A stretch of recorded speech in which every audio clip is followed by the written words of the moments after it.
ஏழாவது மகா கும்பாபிஷேகம் காண்கிறது கோலாலம்பூர் நகரத்தார்கள். செந்தூள் அருள்மிகு தண்டாயுதபாணி கோவில் 1890ஆம் ஆண்டில் வேல் வழிபாடுடன் ஆரம்பிக்கப்பட்டு பின்னர் கோவிலாக மாறியது.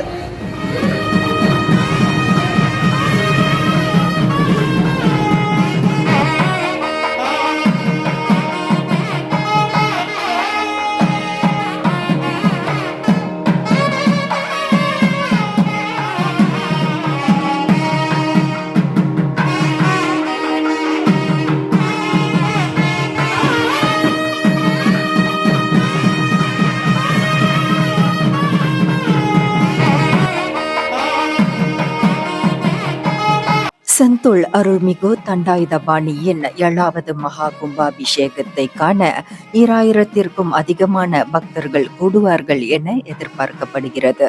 சமய நெறிகளுக்கு உட்பட்டு முருகன் திருவருளை வந்து பெற வேண்டும் என பக்தர்களை கோவில் நிர்வாகம் கேட்டுக்கொள்கிறது.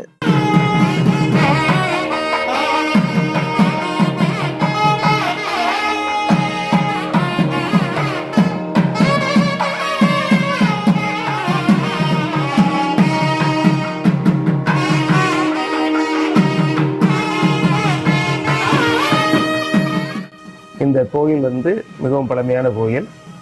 கோலாலம்பூர் உண்டான போது இந்த 1890 ஆரம்பிக்கப்பட்ட கோயில்.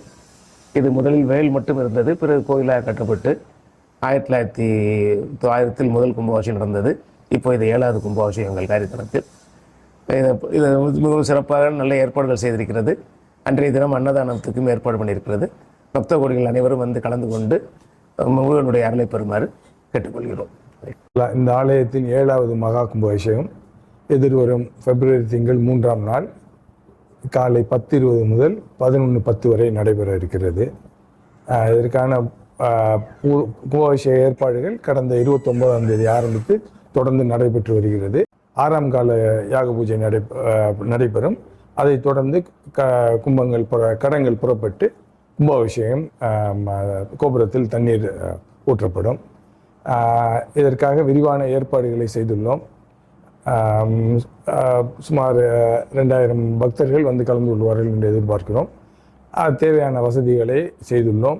பாதுகாப்பு ரேலா மூலம் பாதுகாப்பு ஏற்பாடுகள் செய்துள்ளோம். காவல்துறைக்கும் தெரிவித்துள்ளோம். அவர்களும் ஒத்துழைப்பு தருவதாக கூறியுள்ளார்கள். மதியம் ஒரு 4000 பேருக்கு மதிய உணவு கொடுப்பதற்கு ஏற்பாடு செய்துள்ளோம். காலையிலும் முன்னதாக வருபவர்களுக்கு சிற்றுண்டி கொடுப்பதற்கு ஏற்பாடு செய்துள்ளோம். எல்லா பக்தர்களுக்கு தேவையான எல்லா வசதிகளையும் செய்துள்ளோம். பக்தர்கள் எல்லோரும் தவறாது கலந்து கொண்டு முருகனின் திருவருள் பெறுமாறு கேட்டுக்கொள்கிறோம். எல்லோரும் நமது இந்து சமய முறைகளை கடைபிடித்து அதற்குண்டான உடைகளை அணிந்து முருகனின் திருவருளை பெறுமாறு கேட்டுக்கொள்கிறோம்.